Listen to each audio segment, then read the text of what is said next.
Hello and welcome to Michelle Holden Art, and this is a channel where we explore, play, and discover our true art one layer at a time. And I really believe it is one layer at a time. It's a slow, progressive pace, and I am just so grateful to be here and to share what I've learned along the way. So, with no further ado, let's get started.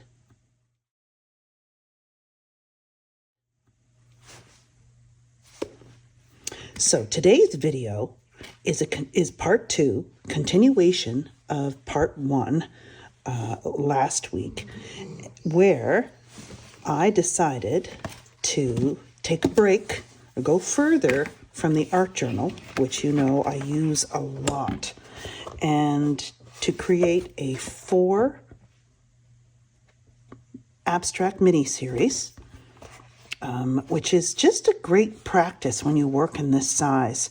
If your intention is to then use what you learn from your intuitive abstract art journaling practice to go forward.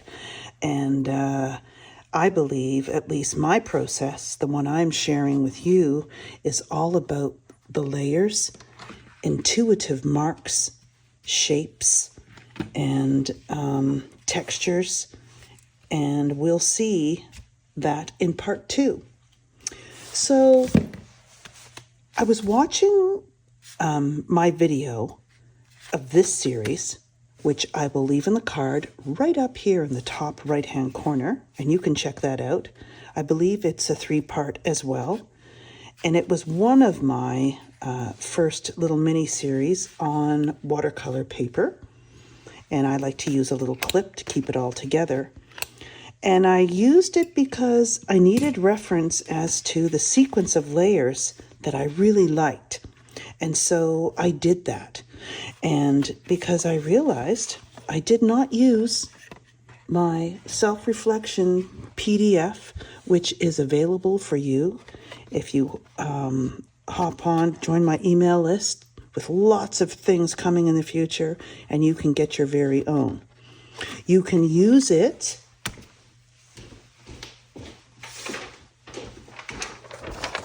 print it out and write on it directly, or just use it as a guide to write on the back of any artwork. And, practice what you preach, Michelle. And I am. It's just, I just can't believe I didn't write down. And I know that in the video, the 3-part video, I talk about writing down everything. And I need to go find those notes. But now I would like, if I really like some of them, of course I'm not going to write on the back, and I want to keep the back nice and clean. I would keep it on that page, on this page, and then of course title it, what it's about. I would talk about the whole series, the multiple of pieces, my favorites, and especially the order of my layers. So that's what we're talking about today. The order of layers started with pencil, China marker, and it was all black and white, with the scratchy brush was next, veiling and pushing back, and then coming in with stencil, and then going forward.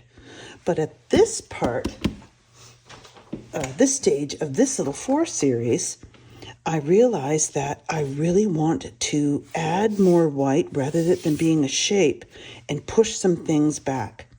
And in that video, my favorite tool for that is my color shaper, because you can go thick, thin, and really create some really cool things. So I'm going to do that now. My intention for this phase 2, or part 2 of this, is to veil, stencil, bring more contrast in, maybe some line, and do all of the paint, those layers, and then take these apart so I can see the edges, and then do them individually with the collage pieces. So this stage gave them uniformity and they can relate to each other. But when you take them off and then use, of course, a series of collage paper, and I will show you that coming up, then it really starts taking shape. Okay, so I'm just not going to narrate now. I'm just going to let you watch while I do it so I can speed up the video.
Okay, so I think that's enough. And as you've noticed, I've left just not thinking, just responding. Of course, that's my motto. Pushing some of those lines back, leaving some, and pushing a lot of the black back, because I know through my Only the Way is building up experiences, is I'm going to come in with some stencils now for some harder edge, and they're going to be a darker black, so the value will change and everything will get pushed back that's behind it. So I'm thinking my favorites, the grid organic squares, or however you would refer to those, my organic dots, and of course my checkered floor or rhombuses or whatever you want to call those. Okay. But first we will dry. Oh, and whatever sharp tool you have. Now it's dried already, but there's some areas which I'm glad, because then I don't want to do it too much. Perfect, just perfect. Okay.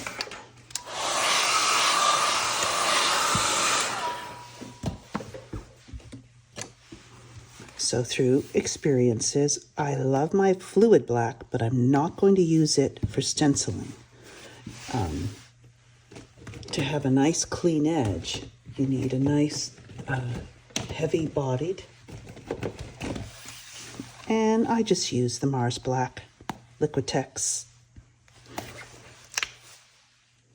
And if you noticed, I changed my perspective with my view of my camera, and playing with my Manfrotto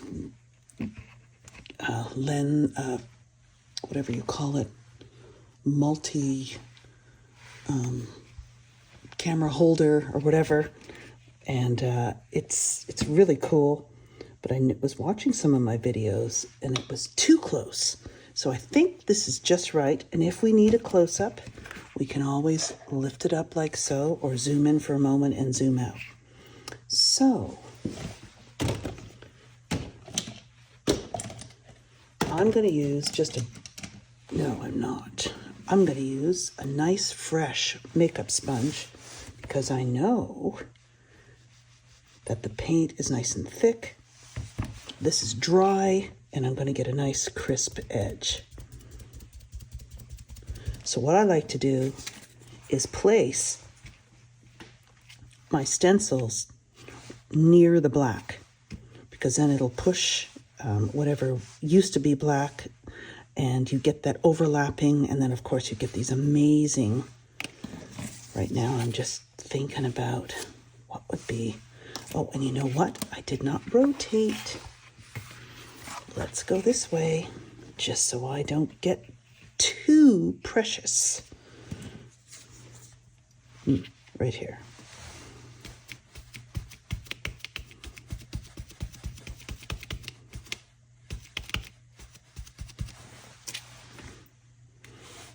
And that's cool. It did sort of squish through the edges, but that's all right. What I like to do is do one in each, maybe, and then it gets too matchy, and that's the thing you want to try to avoid. So notice each time I'm stenciling, not stamping, I try to create a different shape. That's cool. I like it. We need to go over there more. And we need, there we go. And placing it in a different way, in a different kind of area, but of course it has some black. That's cool.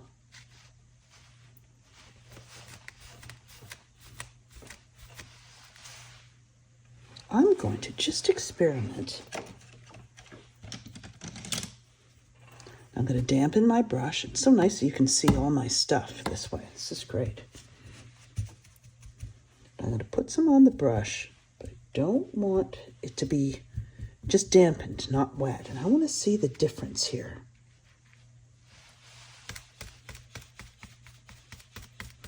I have a feeling the brush is going to work better. Oh, yeah. Now I want a little bit of overlap.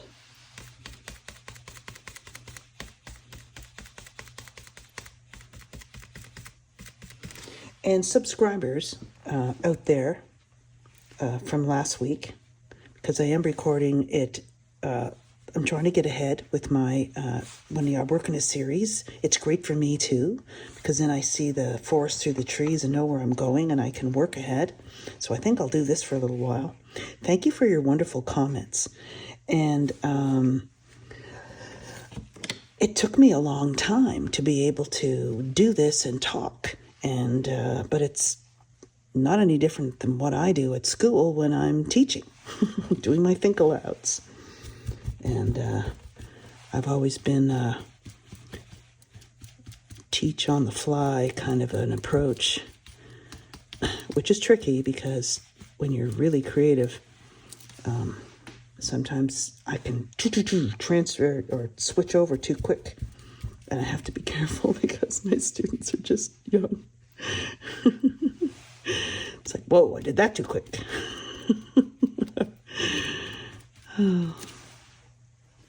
The brush is better. What do you think? Okay.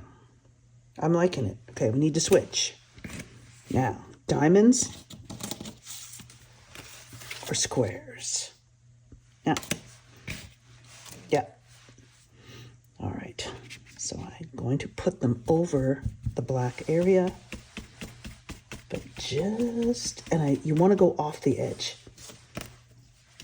near the edge, off the edge. And of course you'll notice, most of the time I work in 3/6/9 or odd. Oh yeah, that's really good. Now you see the nice difference there?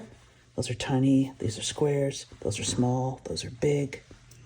And I'm just here. And I like how the brush can just, I sort of usually swirl when I don't have much on the brush. I get way better control. This is way better than the sponge. Oh, yeah. Okay. And sometimes I don't want a harsh black. I just want to do something like this. It's like a dry brush technique. That's what I'm calling it anyway. Oh yeah, that's totally cool.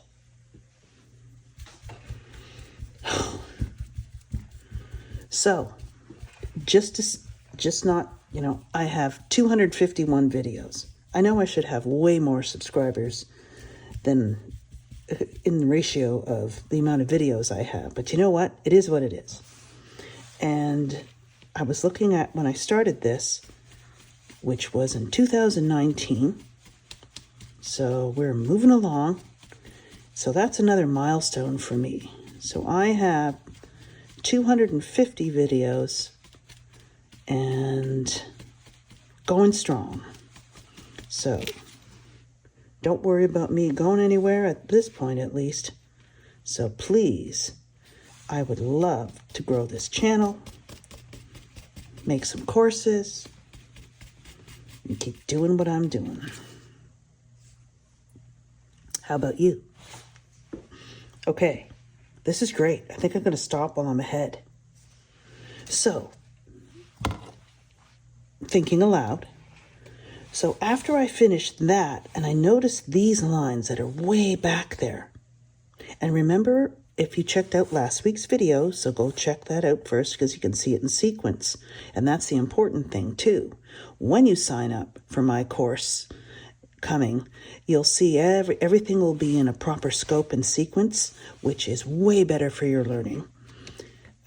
So these lines, and I did pencil marks way back in the beginning. So I'm going to bring them out again, but now I'm going to go just a little different, just where the white is. And it's just activating some energy, a flow.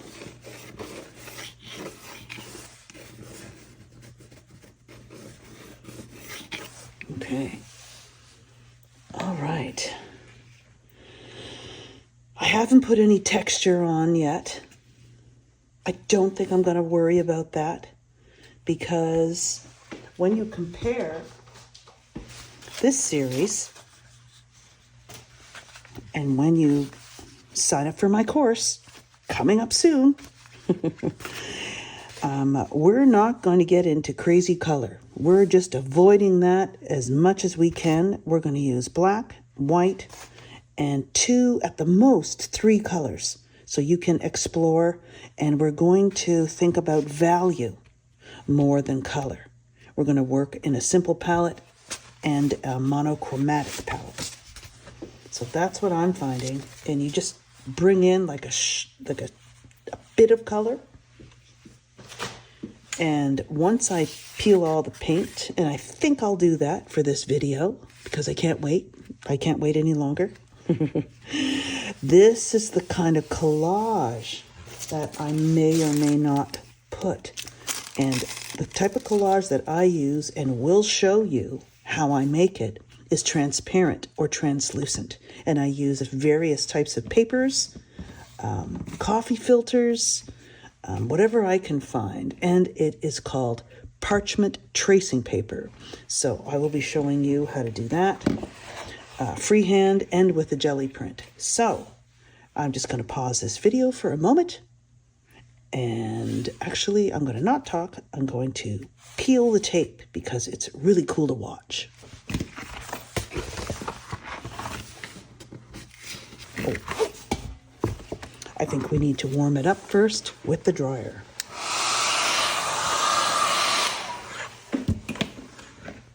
So let's see how. So these were separate, as you can see. I taped them together and then made those nice tape lines so it would have a nice clean edge, and then sealed them. Just with a gloss medium.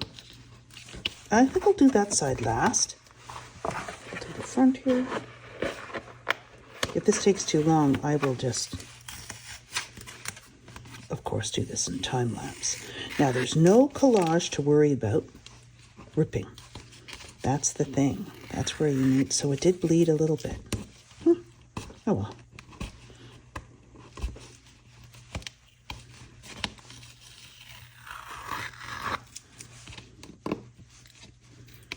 why I'm taking it apart now is then for the last stage, where I like to add collage, pastel, pen, and the final details. And that's as detailed as I like to get.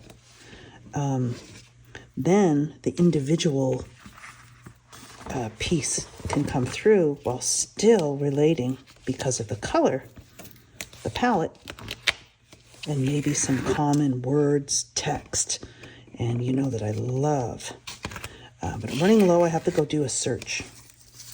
So I'm just going to turn off the video now, and I'll be back with some nice new 4 abstract small paintings. Okay, so we're back. I almost have the tape off. It was a little challenging, I must say, because it's the white. And it's a XF tape. So it's close to a masking tape, less tacky, more white, acid-free. But I don't know. It's still a pain to get off. I'm going to experiment with some more yellow. Gee, I wish they had this, but in a different color. And narrower. I'm going to go to the hardware store and get some because it just peels right off. But I just can't stand the yellow when I'm creating it. It is really annoying. So what I do is I use my X-Acto knife. And you can tell there's a couple of edges here. I just lift those. And they're not coming off that easily. Now, if I was more patient or knew the advantages of maybe a hotter dryer and really warm up the tape, as you can see, even though this isn't collage, some of the paint got on that edge of the tape and lifted with it. What I did, as you can see the shine here along these edges, I did put a layer of medium. You don't need to use high gloss, but I did just because, and I haven't experimented with just a matte gloss, if that would be just as effective and you would avoid all that shininess. Like it would still look like a paper edge. And this paper is the Strathmore Mixed Media, 15 sheets, and it's still 140 pounds. And it's a, what does it say? Hot pressed, acid free, heavyweight. Anyway, it has a very smooth tooth. So I'm just going to show you how I just am lifting before I take them apart, and we can look at them individually for the next stage.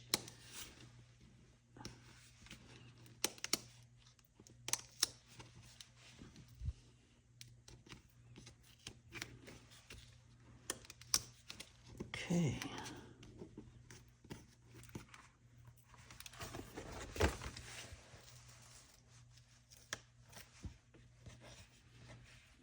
I remember back in the early days when I was just learning how to use this tape and learning the advantages of the nice clean edge, which is mostly that it used to tear, especially the watercolor and the mixed media paper all the time.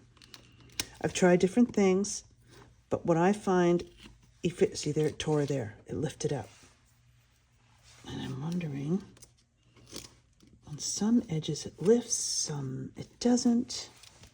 But you can always go in with the same color paint and just clean up your edges if you want. It depends. These are just experimental. Okay, so there's some tape there. And I just pull the other direction just to lift it. And I mostly doesn't harm what's inside or on the substrate. And there's the little edge. But I can mix my yellow oxide and my orange. And I'm really loving that combination. And there was a color here that I really love that I want to add more. Where did it go? It's on the edge of one of these. Anyway, it's a mix of either the Cerulean, which is one of the blues with turquoise, with the yellow oxide. And you get that nice antique-y kind of, see some of it building there. I forget where it was, but I really like it. And it's just a nice subtle, it's in behind this layer. You can see it a little bit. Patina, that's what I'm thinking of. Okay, so let's finish taking them apart so we can look at them individually. And then that'll be it for this week. I want to discuss before I leave my thinking for the next phase, as my intention for these is not to be so busy, and I want to have some nice quiet spaces. So that's when you spin out, of course, from your intuitive mode to, after even letting them rest a bit, and start looking at things.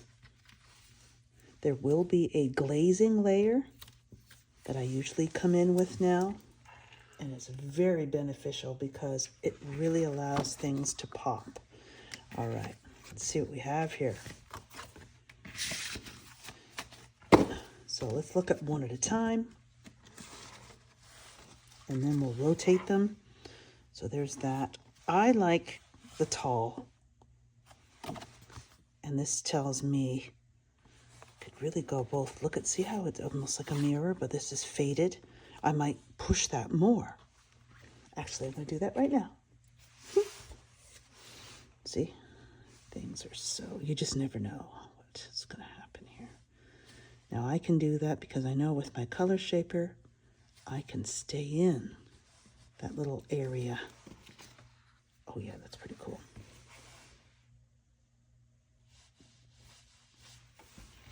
There. It just seems more complete.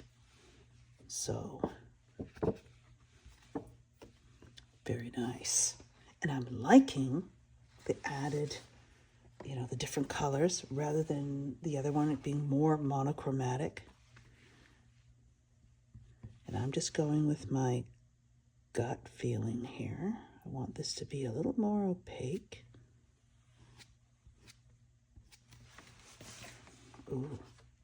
So I might come in with a blue collage and just mirror what's behind it so that whatever composition you discover, because I don't worry about that, we worry about that at the end. When you put in your collage, pastel, gold pen is what I love to use. It can turn out pretty cool. Maybe even go get that peachy color with the orange and yellow oxide. I also love to use Lego pieces as my stamps. Here's my little pipe.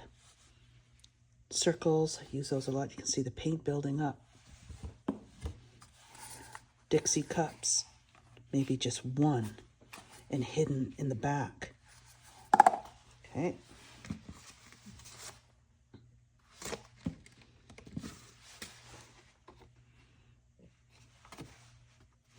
I always like the weight of the dark on the bottom. I like to go heavy to light. I'm really liking that. So glazing would really pick that texture up. So there's some nice physical texture there. I'll bring it closer. There you go. And last but not least, this one's really veiled. It has a soft, subtle feeling. So some fine or some things in the front would look really cool and really push those back. Maybe even the blue.